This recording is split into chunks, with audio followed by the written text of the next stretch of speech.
नमस्कार बच्चों। Solution unit 5 के सेकेंड वीडियो में आपका स्वागत। इस वीडियो में हम आज बहुत ही इंपॉर्टेंट विलयनों की सांद्रता दर्शाने वाली जो विधियां हैं उनके बारे में हम चर्चा करेंगे। आप जानते हैं सांद्रता किसे कहते हैं? एक शब्द आता है कंसंट्रेशन। तो इसको हम कैसे परिभाषित करें? जैसा कि आप जानते हैं कि किसी विलयन में न्यूनतम 2 अवयव होते हैं।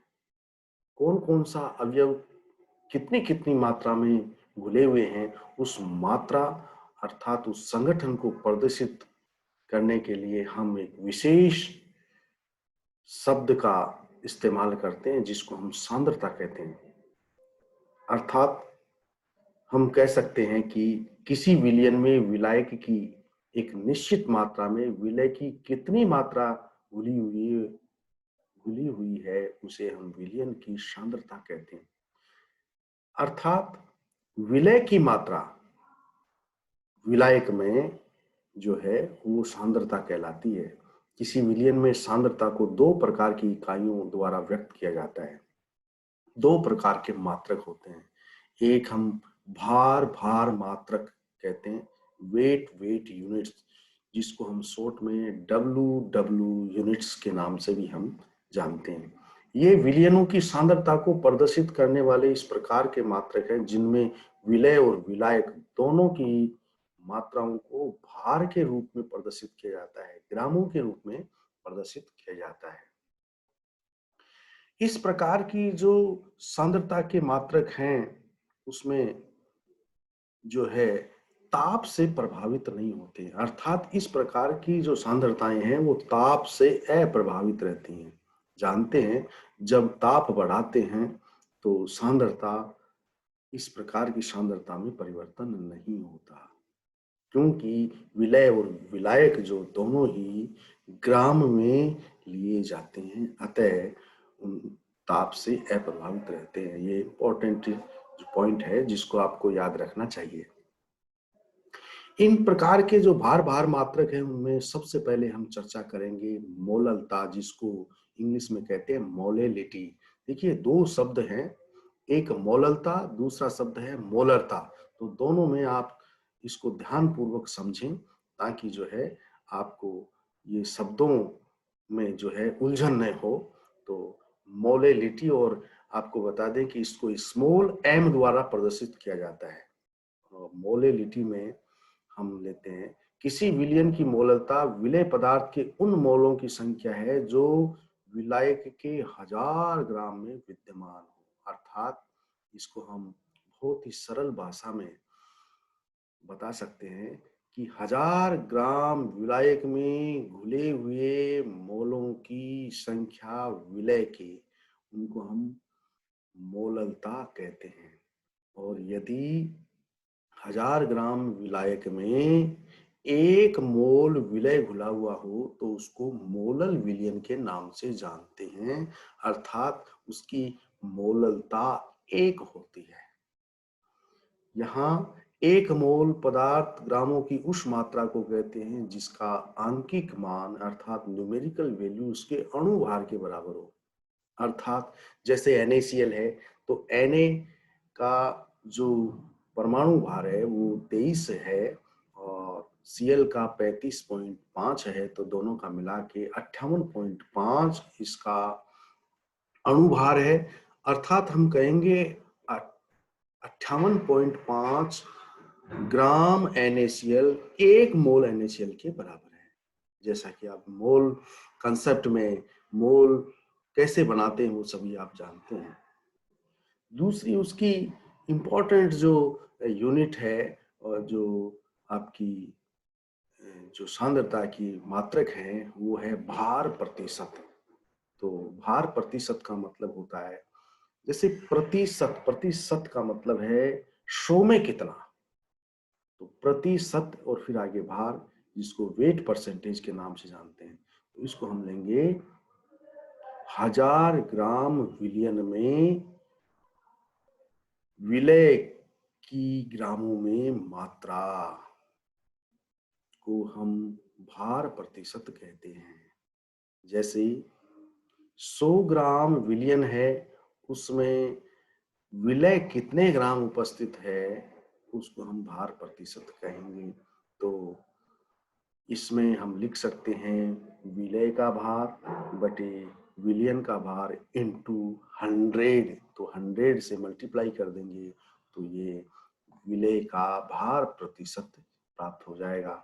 आपको लैब में कोई ये कहे कि 10% सॉल्यूशन आप बनाइए, इसका मतलब ये हुआ है विलायक आपको 90 ग्राम लेना है और विलय आपको 10 ग्राम लेना है, टोटल भार आपको 100 ग्राम करना है, तो 10% सॉल्यूशन हो जाएगा। जैसे लैब में आपको एक एग्जांपल के रूप में दें कि भाई आप एक 1% सॉल्यूशन, शुगर का 1% सॉल्यूशन बनाइए और 1000 ग्राम बनाइए, तो आप क्या करेंगे, आप 10 ग्राम जो है शुगर लेंगे और उसको 990 ग्राम जल में जो है मिला दीजिए। इस 1000 ग्राम टोटल आप विलयन बना लीजिए, इसका 1% शुगर सॉल्यूशन होगा। ठीक इसी प्रकार से जो थर्ड यूनिट है आपकी भार प्रतिशत में, उसको हम मोल भिन्न कहते हैं। और आप जानते हैं मोल भिन्न, जिसको इंग्लिश में मोल फ्रैक्शन के नाम से जानते हैं। किसी पदार्थ की मोल भिन्न उस अनुपात को प्रदर्शित करती है जो उस पदार्थ के मोलों की संख्या व उस विलयन के कुल मोलों की संख्या के मध्य होता है। अर्थात इसको हम लिखते हैं किसी, आप जानते हैं कि अवयव में 2 मिनिमम अवयव होते हैं, तो किसी अवयव की मोल बटे विलयन के कुल मोल का अनुपात उस अवयव की मोल भिन्न है। तो हम इसको एक एग्जाम्पल द्वारा हमने जो है विलय के मोल को स्मॉल एन से और विलय के मोल को कैपिटल एन से प्रदर्शित करते हैं। तो N upon N, capital N को हम विलयन के मोल और एन विलय के मोल और कैपिटल एन विलय के मोल होंगे। तो हम विलय की मोल भिन्न जिसको एक्स ए से प्रदर्शित करें N upon N plus capital N, और विलय की मोल एक्स बी जो capital N upon small N plus capital N, जो कि आपको इस पीडीएफ में दिखाई दे रही है, वो मोल भिन्न होंगी। इसी प्रकार से जो है हम किसी गैस का जो है की मोल भिन्न भी ज्ञात कर सकते हैं कि आप जानते हैं सांद्रता जो है जो विलयन की आसानी से ज्ञात की जा सकती है, परंतु गैस के मोल भिन्न थोड़ा अलग तरीका है, उसका आंशिक दाब के रूप में हम लेते हैं। आप जानते हैं कि इस पात्र में गैसों का मिश्रण यदि है तो उसमें अलग अलग गैसें हैं, उनका मिश्रण भरा हुआ है। मान लीजिए किसी में 2 अवयव युक्त गैसें भरी हुई हैं, तो दोनों का आंशिक दाब अलग अलग होगा और कुल दाब गैस का पात्र का दाब कुल दाब होगा। तो हम उस गैस का आंशिक दाब अर्थात जो अंश है दाब में उससे उसको विभाजित कर देते हैं गैसीय मिश्रण के कुल दाब से, तो उस पर्टिकुलर गैस की मोल जो है प्राप्त होगी। ठीक उसी प्रकार से भार मात्रक के अलावा जो है भार आयतन मात्रक भी होंगे। यहाँ जो हम एक विशेष नाम जो अखबारों में या पानी की शुद्धता नापते हैं, तो उसमें बार बार एक शब्द आता है ppm। तो भार मात्रक है, ठीक उसी प्रकार से ppm और ppb और ppt भी भार प्रतिशत मात्रक के रूप में इसको हम जानते हैं। पार्ट्स पर मिलियन, पार्ट्स पर बिलियन और पार्ट्स पर ट्रिलियन, इसको हम जो है ये भी भार मात्रक के रूप है। तो हमने भार मात्रक के आज चर्चा की। इसके पश्चात सेकंड प्रकार के जो मात्रक हैं वो भार आयतन मात्रक के नाम से जाने जाते हैं। और अर्थात हम कह सकते हैं कि पहला जो वर्ड है भार, वो विलय के लिए, और दूसरा जो शब्द है आयतन, वो है विलायक के लिए। तो जब विलय भार के रूप में और विलायक जो है वो आयतन के रूप में हो, तो उसको भार आयतन मात्रक के नाम से हम जानते हैं। उसमें सबसे पहले इनकी अलग अलग इकाइयां जो हैं वो हैं मोलरता। अभी हमने चर्चा करी थी भार भार मात्रक में मोलरता, यहाँ हम चर्चा करेंगे मोलरता। मोलरता को कैपिटल एम से प्रदर्शित करते हैं। यहाँ आपको बता दें कि कैपिटल एम हम अणुभार को भी प्रदर्शित करते हैं और मोलरता को भी प्रदर्शित करते हैं। तो वो जो है अलग अलग जो आपकी टर्म्स होती हैं उस समय एम क्या होता है वो आपको जानना चाहिए, उसमें कंफ्यूज नहीं होना चाहिए। कभी एम मोलरता के रूप में और कभी एम प्रदर्शित करते हैं हम जो है अणुभार के लिए। तो यहाँ जो है हम लेंगे 1 लीटर विलयन में उपस्थित विलय के मोलों की संख्या उस विलयन की मोलरता कहलाती है। अर्थात आप जानते हैं 1 लीटर जो विलयन होता है उसमें जितने मोल उपस्थित हों उस विलय के, वो उसकी मोलरता m कहलाती है। और यदि 1 मोल उपस्थित हो 1 लीटर में तो वो मोलर विलियन कहलाता है, अर्थात उसकी मोलरता 1 होती है। ठीक इसी प्रकार से जो है हम दूसरी यूनिट लेंगे नॉर्मेलिटी, अर्थात एन। देखिए जितने भी आयतनात्मक अनुमापन होते हैं, वॉल्यूमेट्रिक टाइट्रेशंस होती हैं, उसमें आप जानते हैं जो एक पदार्थ दूसरे पदार्थ से जो रासायनिक क्रिया करता है वो उसके तुल्यांकी भारों के अनुपात के रूप में करता है। अतः एक दूसरा शब्द सॉल्यूशन की दूसरा जो मात्रक है वो नॉर्मलता बहुत ही इंपॉर्टेंट मात्रक है, जिसका संबंध जो है अणुभार से न होकर तुल्यांकी भार से संबंध है।